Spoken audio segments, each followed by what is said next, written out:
des prototypes qui font de la résistance après l'apparition d'un nouveau règlement il y a déjà 3 saisons.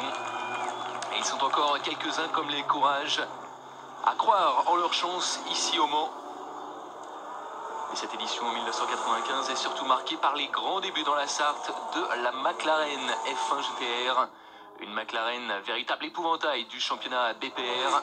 Et c'est justement l'une d'entre elles qui est actuellement à la poussette. Et à l'issue des essais, eh bien, ce sont les deux WR. Les deux WR qui monopolisent la première ligne avec une pole réalisée par William David en 3:46.05. Sur la deuxième ligne, l'on retrouve les deux Courage. La Courage de Bob Volek, troisième temps, et celle de Franck Lagorce à ses côtés. Sur la troisième ligne, l'on retrouve un autre prototype, le Kremer Porsche de Thierry Boutsen. Et la première GT, et c'est une surprise, la première GT, c'est la Ferrari F40 de Mancini qui a réalisé le meilleur temps des GT. Et la première McLaren, elle, eh bien, est juste derrière. Il s'agit de la McLaren que partagent Gigi Leto, Yannick Dalmas et Sequia. Première McLaren donc qui a signé tout simplement le 9e temps à ses côtés. Et c'est une belle performance. L'Aventuri Usine 600 SLM de Jean-Marc Gounod. Et c'est parti pour cette édition 1995 à bord de la McLaren justement de Gigi Leto.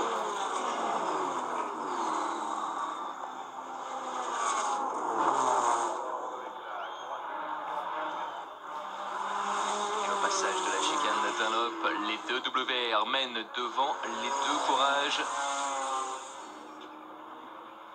On reconnaît le casque vert d'Henri Pescarolo en 4e position.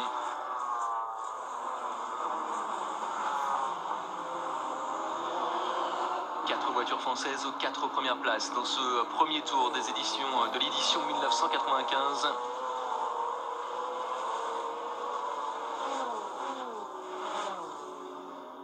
En 5e position, la voici, l'Aventuri Usine devant la Ferrari F40 et la première McLaren. Au total, 6 McLaren sont engagés dans cette édition 95. Mais dans les conditions normales, eh bien, a priori, sur cette distance de 24 heures, les protos ne devraient pas connaître de réelle opposition. C'est notamment l'opinion de Philippe Alliot qui est engagé sur l'une des McLaren justement. Pour lui, eh bien, en temps normal, les prototypes restent imbattables, malgré une réglementation qui favorise les GT, notamment en termes de consommation. Et déjà un petit changement en tête avec Patrick Gonin. Le voici, Patrick Gonin, qui est maintenant suivi par la Courage de Bob Volek. Et nous sommes à bord de la Porsche de Jean-Pierre Jarier. La Porsche numéro 36, engagée par l'Arbre Compétition que Godas de Plomb, c'est son surnom, partage avec Eric Comas et l'Espagnol Jesús Parera. Une Porsche qui fait l'objet de toutes les attentions du côté de l'usine allemande. Une Porsche que l'on peut considérer quasiment comme officielle. Et Jean-Pierre Jarier qui a signé le 21e temps avec cette 911 RSR, juste devant l'autre 911 de l'écurie l'Arbre Compétition de Dominique Dupuis.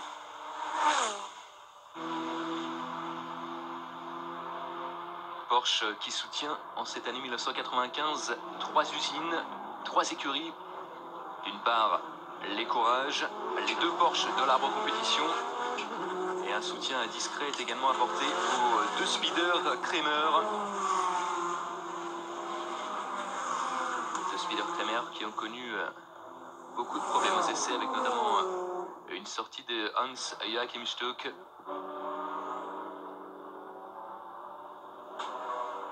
nous voici à bord de l'une des Nissan Skyline GTR qui font le beau jour du championnat japonais. Déjà un premier arrêt pour la Corvette de McDougall, Paul Emero.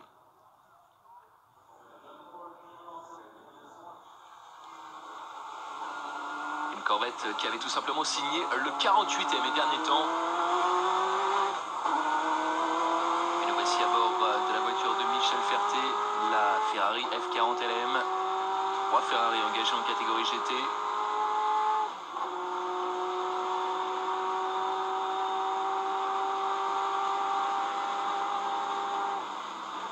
Et pour l'instant, eh bien, une édition qui sourit aux Français avec la domination en tête de la WR, leader devant la Courage de Bob Volek.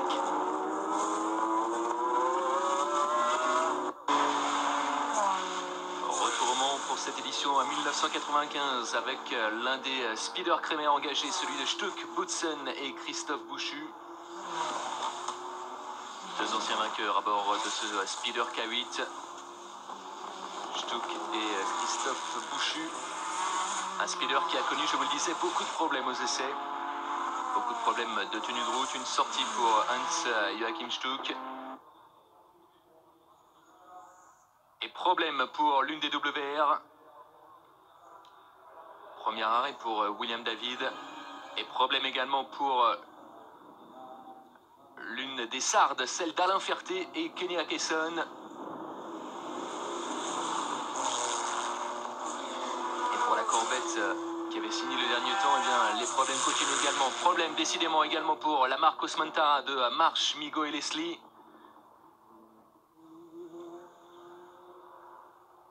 Et en tête, eh bien, un peu moins de 10 secondes d'écart entre la WR de Patrick Gonin et la Courage numéro 13, le fameux numéro 13 de Bob Volek. Et ici, Henri Pescarolo.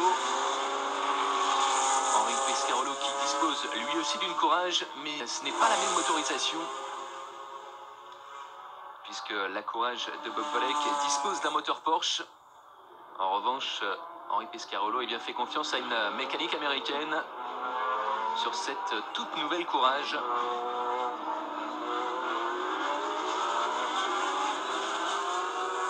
Et derrière lui, eh bien, on retrouve l'une des McLaren, celle de Buescher.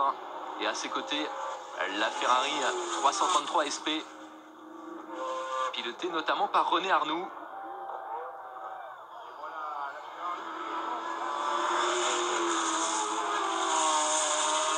Qui partage le volant de cette Ferrari du Team Scandia avec Cochrane et Sigala.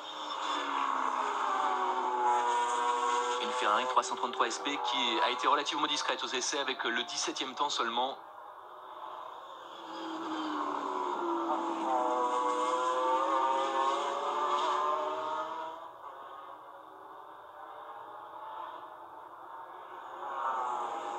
Pescarolo, Arnoux et Buescher sur cette McLaren. Bataille pour les places d'honneur entre ces trois hommes qui sont pour l'instant parmi les 10 premiers. Et avantage pour l'instant à la Ferrari 333 SP devant la Courage de Pescarolo. Courage Chevrolet que le Grand Pesca partage avec Eric Bernard et Franck Lagorce pour cette édition 95.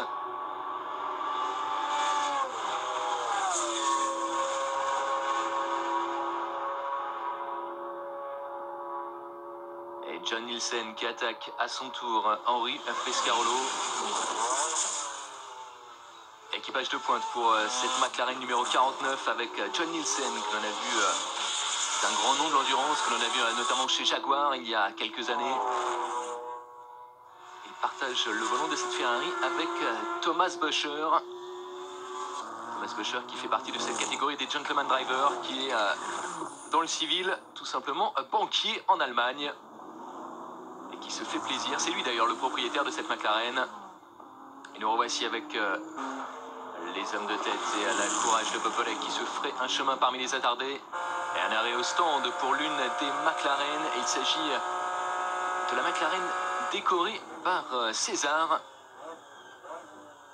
Et engagée notamment pour Maître Hervé Poulain, l'un des grands fidèles du Mans. On l'avait vu ces dernières années sur une Venturi notamment.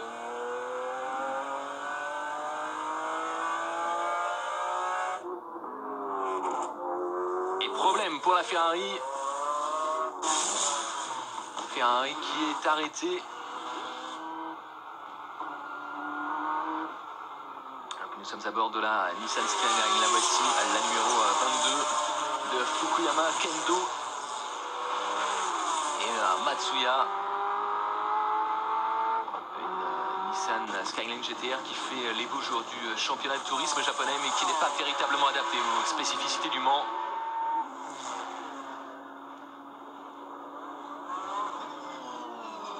Et les Nissan GTR sont d'ailleurs relativement loin, puisque la plus rapide d'entre elles n'a signé que le 26e temps aux essais. Et nous voici avec Paul Belmondo, l'un des pilotes de la Venturi d'usine. Et problème malheureusement pour cette Venturi.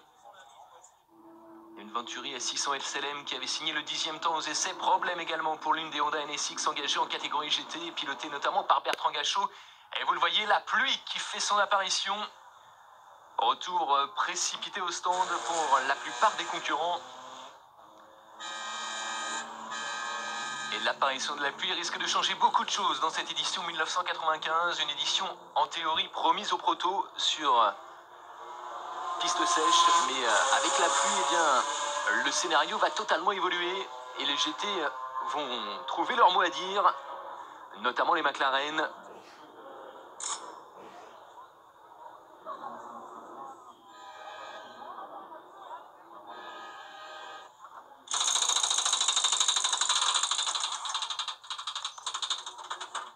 Ravitaillement chez Nissan, oui, je vais vous parler de la Venturi à 600 SLM. Quel dommage pour cette machine qui a rivalisé en performance pure avec les McLaren et les Ferrari, et qui avait déjà été victime d'un petit problème de pompe à huile lors du warm-up. Et là, c'est un problème moteur. Double sur-régime à bord de la Venturi et le moteur a bien évidemment été endommagé. Et regardez Bob Volek, le signe est évident, ça glisse beaucoup. Et problème pour l'une des McLaren. Il s'agit de la numéro 25, celle de Lindsay Owen-Jones, Pierre-Henri Raffanel et Philippe Alliot. Et une grosse sortie pour Seifert, De Toisier et Margueron. Philippe Seifert qui est tout simplement le fils de Joe Seifert, l'ancien grand champion de F1 disparu.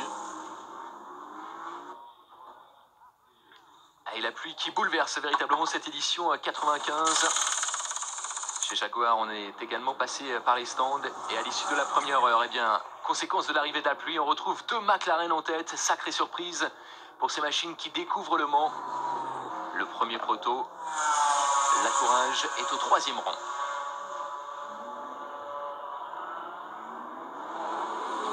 Et les deux McLaren qui se retrouvent en tête pour une simple raison. Outre l'arrivée de la pluie, c'est surtout ces deux machines qui n'ont pas ravitaillé encore. Et regardez la pluie qui redouble d'intensité.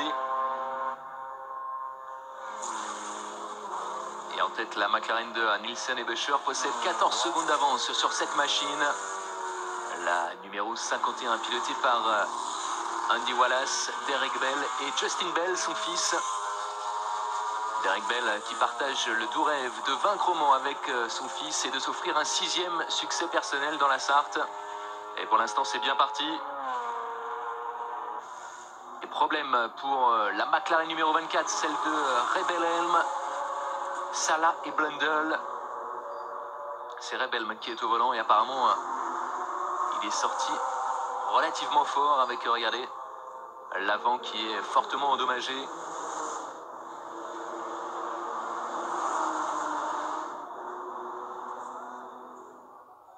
Et le radiateur qui a souffert dans cette sortie.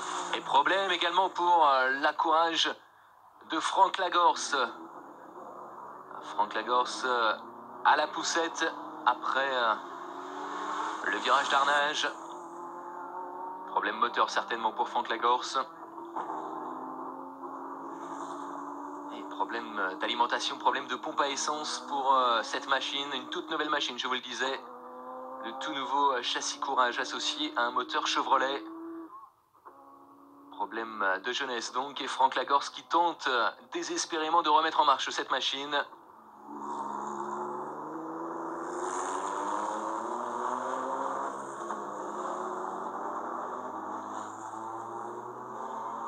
Et décidément, eh bien, pour l'instant, on assiste un peu à la déroute des protos.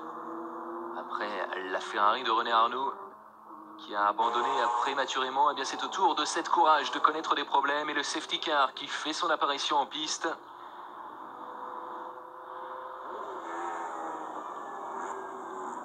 Le safety car qui s'est positionné devant la McLaren de Dalmas. Nous sommes avec Jean-Pierre Jarier. Il y a eu un accident, le voici cet accident. Et accident malheureusement pour l'un des animateurs du début de course. Il s'agit de la WR de Patrick Gonin. Et malheureusement, eh bien, Patrick Gonin a été sérieusement blessé dans cet accident. Et il va être évacué. Ah, quel dommage pour ces WR qui avaient connu leur heure de gloire aux essais avec la pole position et une première ligne 100% WR, 100% française. Et là, malheureusement, eh bien, après quelques heures de course, le drame pour WR avec cet accident de Patrick Gonin. Et vous le voyez, Derek Bell qui emmène avec lui un passager un peu particulier. Et le classement après 3 heures, malheureusement les deux WR ont disparu. Les McLaren font la course en tête. 14 secondes d'écart entre les deux McLaren de tête. La courage de Bob Vollek est toujours au 3e rang.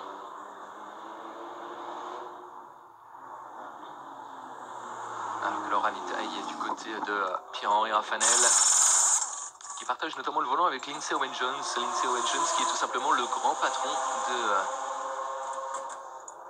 d'une firme de cosmétiques, pour ne pas la nommer. Et Pierre-Henri Raffanel et Lindsay Owen-Jones qui font également les beaux jours du championnat BPR, le championnat d'endurance, qui a permis aux McLaren de se révéler. Et voici l'une des légendes du sport auto, l'une des légendes du Mans, Mario Andretti, 58 ans et toujours à la poursuite de son vieux rêve, remporter enfin les 24 heures du Mans, rejoindre Graham Hill dans la légende des sports auto, à savoir s'imposer à la fois à Indianapolis, en F1 et au Mans. Et il ne manque que les 24 heures au palmarès du Grand Mario.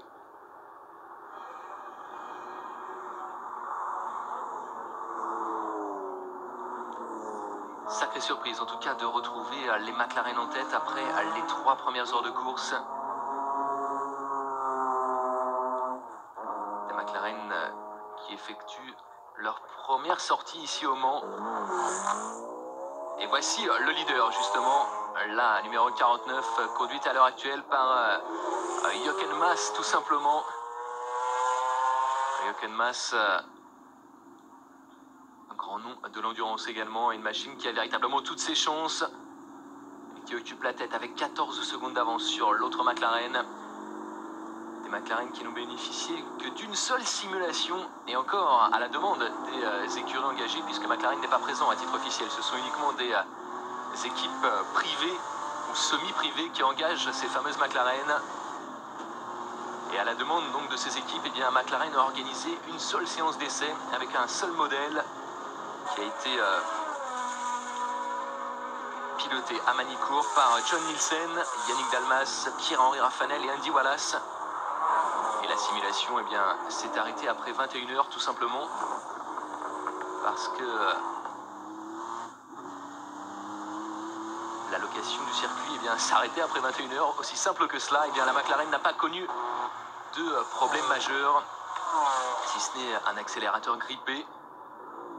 Et autre machine à suivre qui pourrait jouer les premiers rôles, c'est bien sûr cette 911 Evolution, pilotée à l'heure actuelle par Jean-Pierre Jaillet. Rien à voir avec les GT2 que l'on voit habituellement au Mans, puisque cette machine bénéficie de très nombreuses nouveautés apportées par l'usine concernant le châssis, un allègement général. Vous pouvez voir également des prises d'air beaucoup plus importantes sur la face avant. Une 911 qui bénéficie également d'un aileron totalement modifié. Et problème, décidément, les WR qui connaissent un début de course dramatique après l'accident de Patrick Gonin. C'est l'autre machine, la numéro 9, qui est sortie visiblement. Et le rêve de victoire qui s'envole définitivement après quelques heures de course pour WR.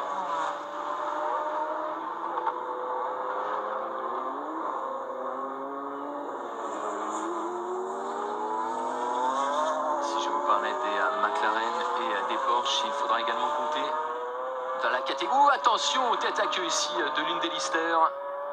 La 52 pilotée par Liz Keegan et Chapel. Lister Storm. Moteur Jaguar pour cette machine 100% britannique.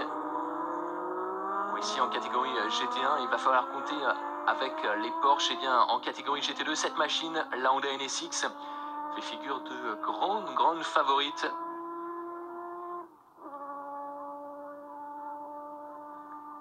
Honda, une Honda 100% japonaise, pilotée par Takahashi Ida et Tsushiya.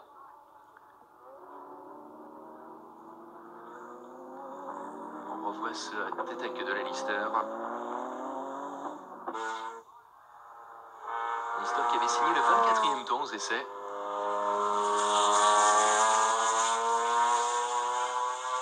C'est la deuxième participation des Honda et NSX au Mans, et cette année, eh bien, ils sont venus clairement pour gagner, et c'est Mario Andretti qui vient de sortir ici. Sortie de Mario Andretti à bord de la Courage C34. Il a tapé très fort à l'arrière. À événement, à l'issue des 4 premières heures de course, cette sortie de Mario Andretti à bord de la Courage. La Courage qui était en 3e position. Et heureusement, l'Américain qui va pouvoir repartir et regagner les stands de Courage. On va sans doute revoir ce qui s'est passé. Ah oui, Andretti qui a été surpris par la vitesse du speeder Kremer juste devant lui. Et qui est parti à la faute dans la nouvelle portion, dans les virages Ford. Et l'aileron n'y a pas résisté.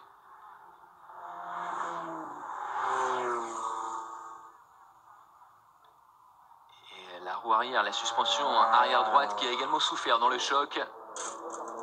Et retour au stand. Et Eric Hellary qui s'est installé à bord de la Courage C34. Mais beaucoup de travail visiblement pour cette Courage.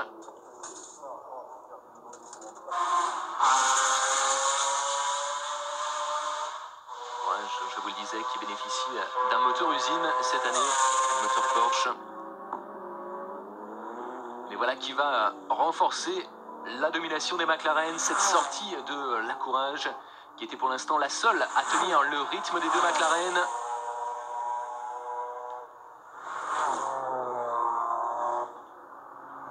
Et le voici avec la numéro 59. Qui à l'issue de la première heure de course occupait le 5e temps. Et c'est cette machine qui a réalisé la simulation à Manicourt, une machine qui fait véritablement office de machine d'usine pour McLaren, puisque cette équipe japonaise, sur le papier, est composée à 40% de personnel McLaren, alors que la Kusuzu Mazda de Terada, Donning et Fréon quitte les stands.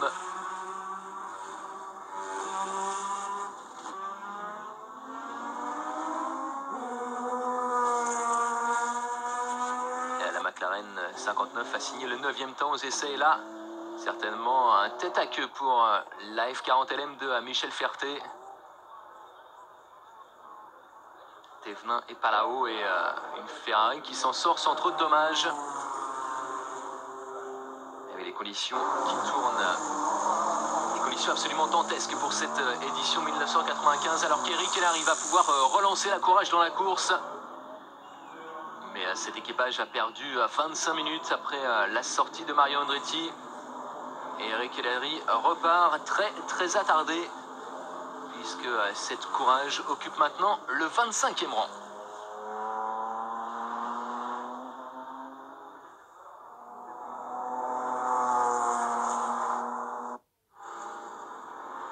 Retour au Mans pour une édition des 24 heures absolument dantesque. Nul doute que cette édition 95 va rester dans l'histoire lorsque l'on voit ces conditions de piste absolument invraisemblables. La pluie qui tombe sans discontinuer après 5 heures de course. La McLaren numéro 49 est toujours en tête avec 59 tours couverts, et un peu plus d'une minute on trouve une autre McLaren. 3 McLaren en tête. Événement dans la Sarthe avec la domination des machines anglaises. Et une sortie ici pour la Marcos. Marcos que l'on avait vu au stand prématurément. Il s'agit de celle d'Otguts, Heuser et Erdos. Tête à queue classique pour cette Marcos Montara à l'approche de la première chicane des Hunaudières. Première participation pour cette Marcos au Mans.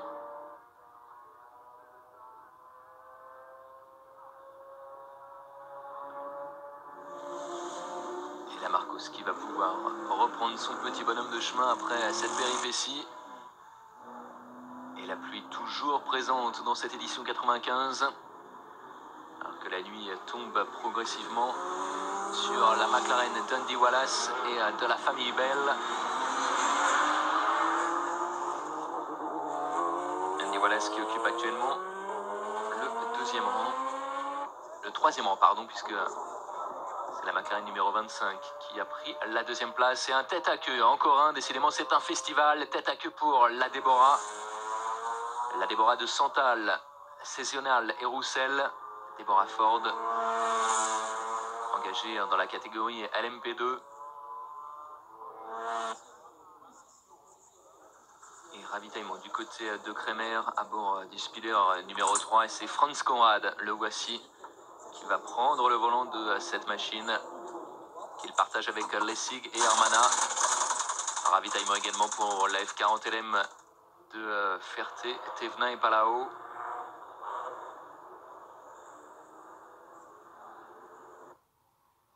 Et une sortie encore ici au même endroit que la Courage. Sortie pour la Porsche de Jean-Pierre Jarier. Une machine qui était en 4e place. Et sortie très violente pour Jesus Parera qui était au volant. Quel dommage pour cette Porsche GT1 qui était 4e à un tour des leaders.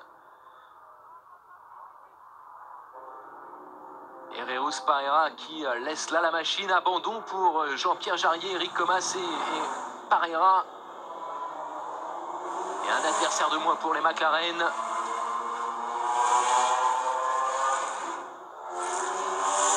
Cicciletto qui va prendre son relais. Et nous revoici avec les leaders Nielsen, Mass, Buescher. En tête depuis bientôt 3 heures de cette 63e édition des 24 heures.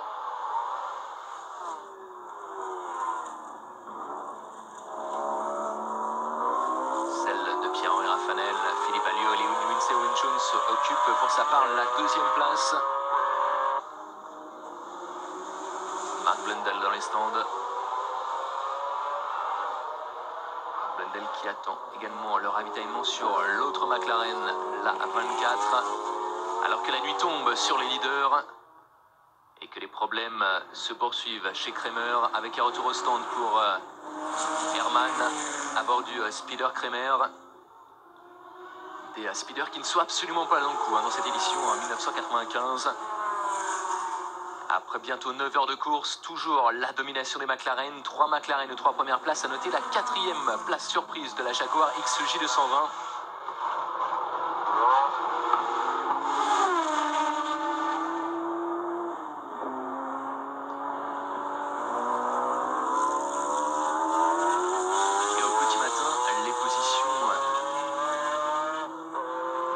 Évoluer avec toujours une domination des McLaren.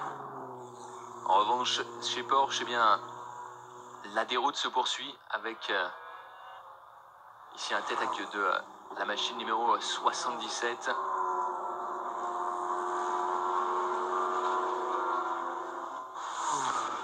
Mais du côté de McLaren, eh bien, si l'on domine toujours la course, ce n'est plus la même machine qui est en tête. Il s'agit de celle de Wallace et de la famille Bell qui a pris le relais ici. Une sortie pour la Honda GT2, la Honda NSX 100% japonaise. Oui, je vous disais, il s'agit de la machine de Wallace et de la famille Bell qui occupe la tête au petit matin, puisque les rangs McLaren eh bien, ont été décimés, avec notamment une sortie et un abandon pour John Nielsen qui était en tête. Sortie également pour Philippe Alliot.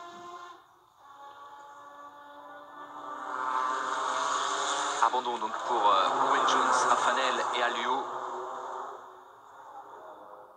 Abandon également pour Nielsen, Buescher et Mass, puisqu'après une sortie de route, eh bien c'est l'embrayage qui a rendu l'âme du côté des leaders.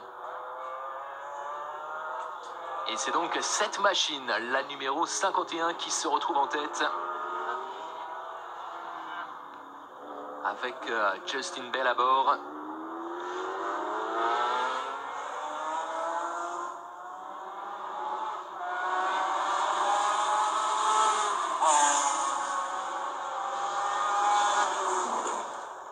Et la McLaren Dundee Wallace, Justin Bell et Derek Bell eh bien, est en tête devant cette machine, la numéro 59, pilotée piloté par Chicchiletto, Yannick Dalmas et le japonais Sekiya.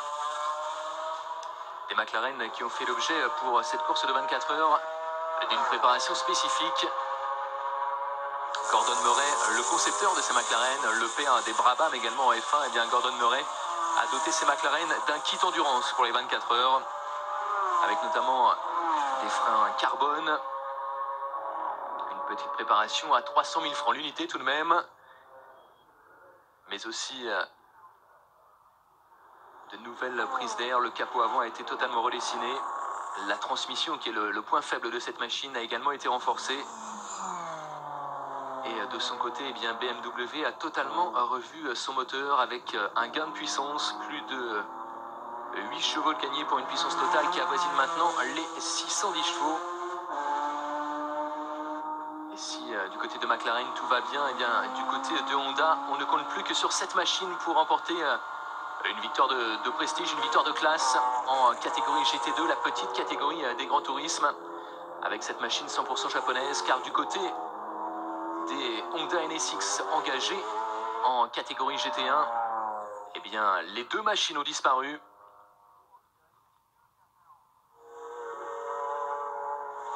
Et devant, duel pour la tête entre les deux McLaren.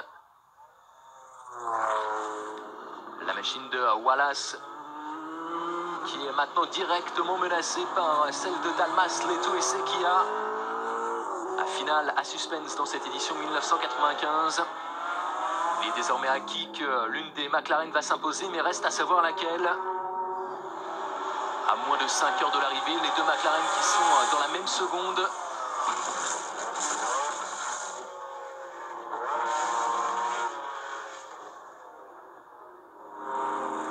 Et Dalmas qui se fait de plus en plus menaçant.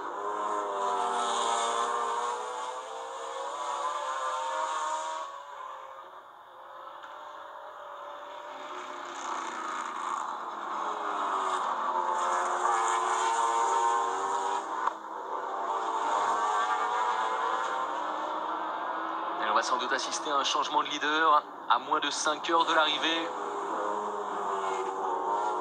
Dalmas qui risque de prendre le commandement. Dalmas déjà vainqueur au Mans avec Peugeot notamment en 92, avec Dehors également l'an dernier.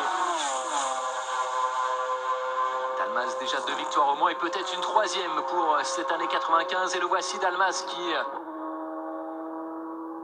attaque Andy Wallace, les deux voitures côte à côte dans la ligne droite des Hunaudières.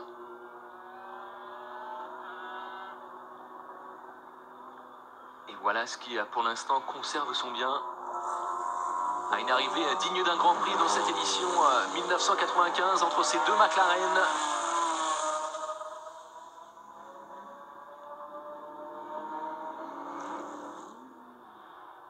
Et cette fois-ci, eh bien, c'est fait pour Yannick Dalmas qui prend le commandement. Changement de leader dans cette édition 1995. Yannick Dalmas en tête devant Andy Wallace. Deux McLaren en route vers le doublé dans cette 63e édition des 24 heures.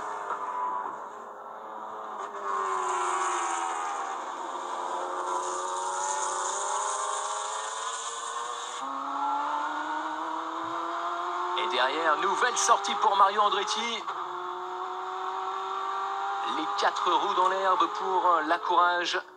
Une Courage qui avait entamé au tout début de la nuit une superbe remontée, puisque cette machine était tombée au-delà du 20e rang. Et elle était à ce moment de cette sortie, eh bien, elle était tout simplement 4e. Et nouvelle sortie décidément pour Mario Andretti. Pas franchement à l'aise dans ces conditions. Alors que l'on a vu la WRSKP une nouvelle fois arrêtée.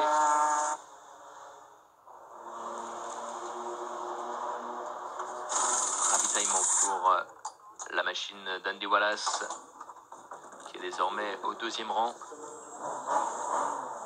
Et Derek Bell qui a vu s'envoler dans cette attaque de Yannick Dalmas un possible 6e sacre au Mans. Alors qu'ici nous sommes avec la Corvette Callaway de Jelinski, Hanser et Bertagia.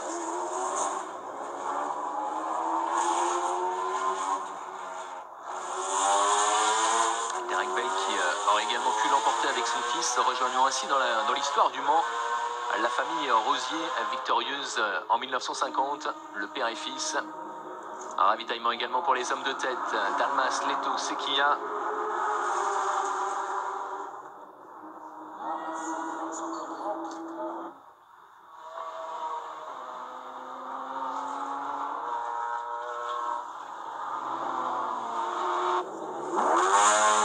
Aucun problème pour les hommes de tête. Et les deux machines toujours dans le même tour, à moins de 4 heures de l'arrivée.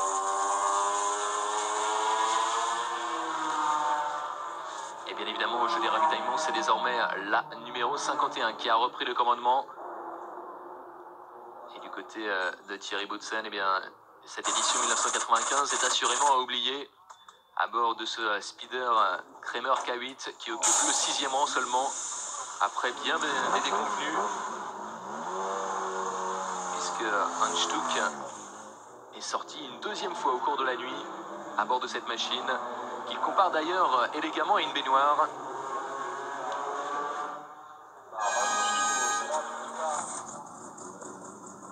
Et Jim Dunning eh bien, est toujours présent avec sa Kuzdou Mazda.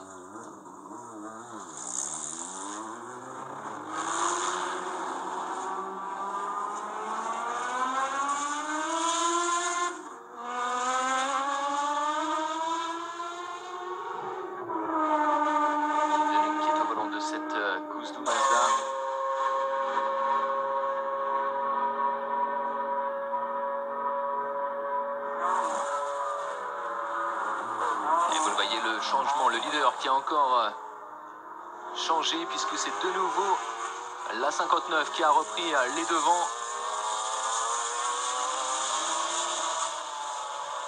Quelle finale, quelle arrivée pour cette édition 1995 entre ces deux McLaren. Que s'est-il passé derrière ?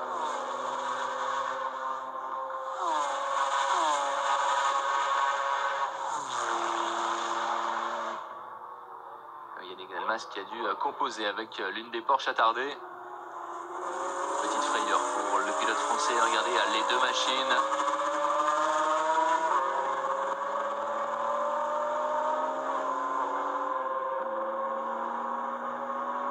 Et Andy Wallace qui reprend le commandement. Décidément, rien n'est joué. Andy Wallace de nouveau en tête devant Gigi Leto. Évidemment, dans les stands, on suit cette superbe bataille, ce superbe duel entre ces deux machines. McLaren qui va assurément rentrer dans l'histoire et rejoindre Ferrari dans l'histoire du Mans en s'imposant pour sa première participation. Ferrari l'avait fait juste après-guerre en 1949. Et bien, en 1995, c'est au tour de McLaren. Et une sortie ici pour l'autre McLaren de Ray Bellem. Salah et Blundell. Deuxième sortie pour Ray Bellem à la chicane d'Allop.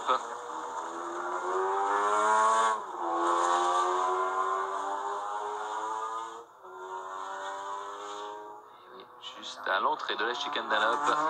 Des attaques classiques pour Ray Bellem.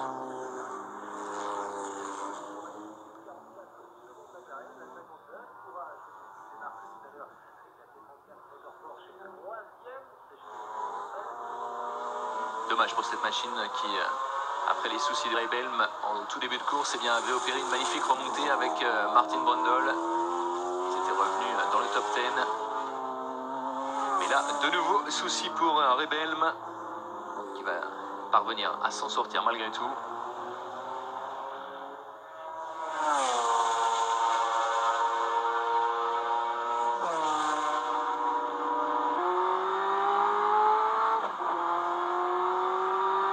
Avec Michel Ferté et la Ferrari F40 toujours présente au petit matin.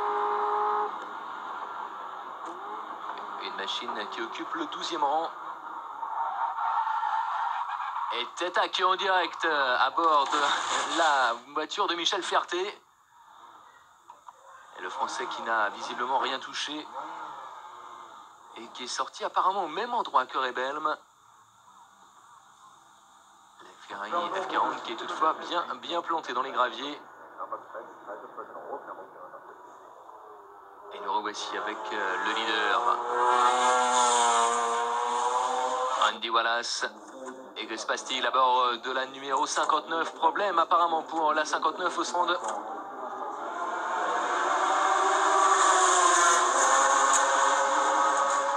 On s'attarde sur les freins de la machine de Dalmas. Je vous le disais, des machines qui ont été équipées pour Le Mans de freins carbone. Juste une petite statistique, eh bien, sachez que Le Mans, ça représente plus de 4500 freinages au cours des 24 heures de course.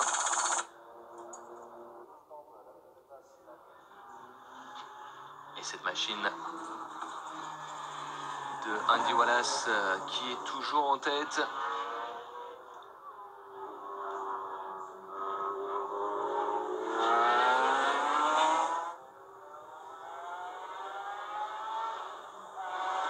Mais derrière, ces McLaren doivent composer avec le retour, la remontée fantastique de la Courage. Après la nouvelle frayeur de Mario Andretti, eh bien, Eric Hellary et Bob Volek se sont lancés dans une folle remontée. Et la Courage Porsche est revenue au 3e rang.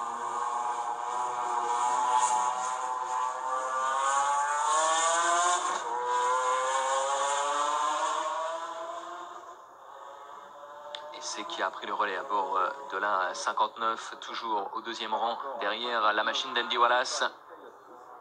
De McLaren, une Courage. C'est la bataille finale dans cette édition 1995. Rien n'est fait entre ces trois machines à moins de 3 heures de l'arrivée. Les deux McLaren sont dans le même tour et la Courage compte un tour de retard. Là voici cette Courage pilotée désormais par Eric Hellary.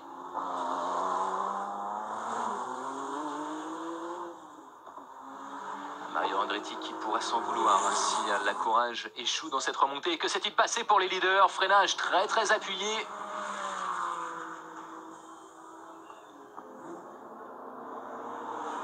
Freinage très optimiste.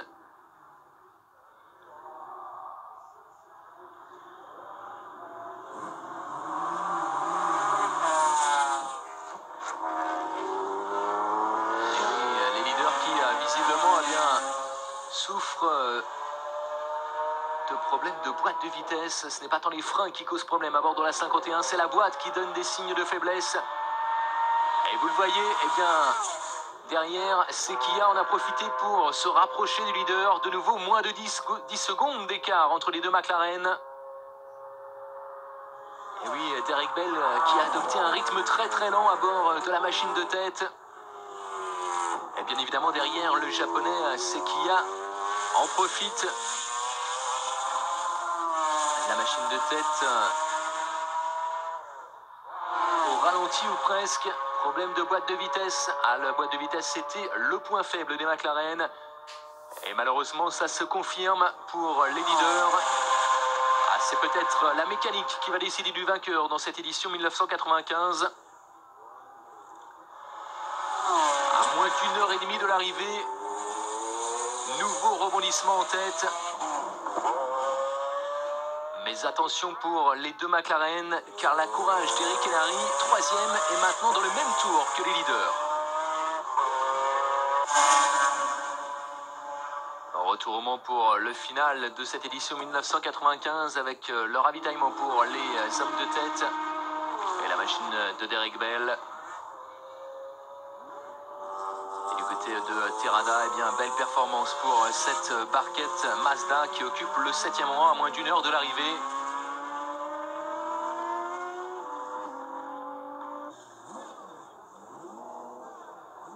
Et problème apparemment pour les hommes de tête.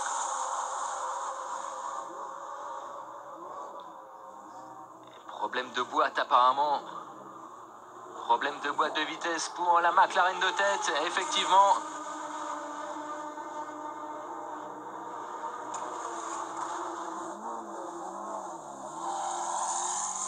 Finalement, eh bien, oui, le leader va pouvoir repartir, mais la boîte de vitesse qui donne de plus en plus des signes de faiblesse à bord de la machine des leaders.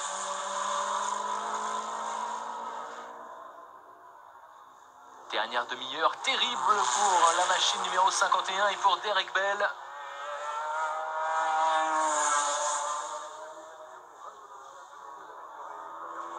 Derek Bell est toujours en tête, mais attention au retour de la McLaren de Yannick Dalmas.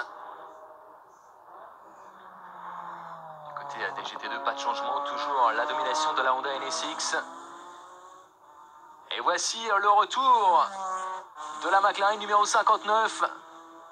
Incroyable dénouement dans cette édition 1995. Et Derek Bell au ralenti qui va malheureusement laisser échapper une 6e victoire ici au Mans. Et voilà le changement de leader. Il reste moins d'une demi-heure de course. Et une nouvelle fois, eh bien, le leader a changé. Attention ici. Freinage très appuyé de Yannick Dalmas.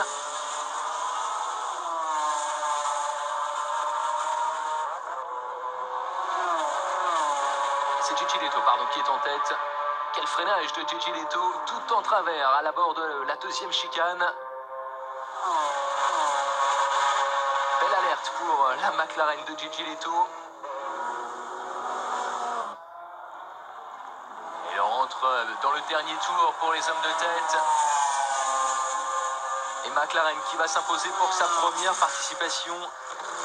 Et Yannick Dalmas pour sa part qui va signer sa 3e victoire avec 3 machines différentes. Incroyable dénouement donc entre les deux McLaren.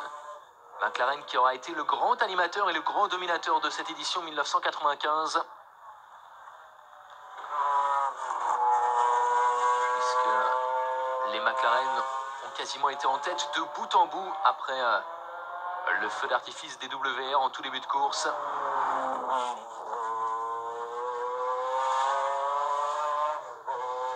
Gigi Leto, Sequia, Dalmas, vainqueur donc de cette édition 1995. Mais McLaren ne va pas réaliser le doublé, puisqu'au deuxième rang, eh bien, on va retrouver la Courage, Denari, Volek et Andretti. Ah, pour Courage, c'est vraiment une grande déception. C'était un peu l'année ou jamais pour Yves Courage. Et malheureusement, eh bien, la Courage Force va se contenter de la 2e marche du podium. Et du côté de Honda, eh bien, on attend les vainqueurs pour ne pas parcourir un tour supplémentaire. Et voilà le drapeau à damier. Et Bob Volek, une nouvelle fois, qui va se contenter d'une place d'honneur au Mans. Décidément, la victoire fuit l'Alsacien au Mans. 2e place donc pour cette Courage. À moins d'un tour, la Courage va échouer pour 3 minutes. Et imaginez si l'on prend en compte la sortie de Mario Andretti et cette demi-heure de perdu au tout début de la nuit, eh bien, c'est cette machine qui aurait dû s'imposer.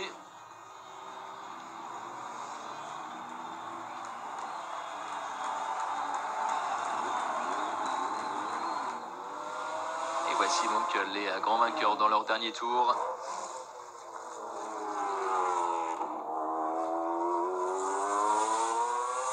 Car cette année, exceptionnellement, eh bien, le drapeau à damier, ça bat, quelle que soit la machine, ça bat sur les coups des 4 heures. Le drapeau à damier ne salue plus prioritairement les vainqueurs. Explique que la Courage ait déjà été saluée par le drapeau à damier. Les voici.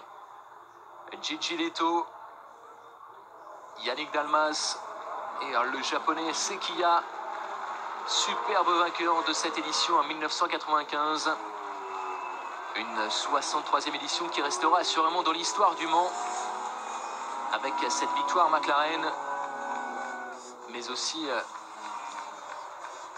il faudra retenir les conditions absolument effroyables de cette édition, de la pluie quasiment tout au long des 24 heures. Et McLaren qui place 4 de ses machines dans les 10 premiers. Superbe démonstration d'ensemble pour McLaren.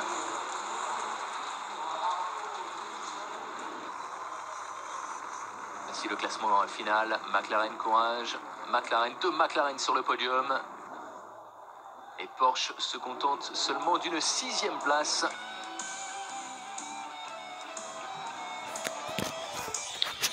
Voici donc le podium de cette édition.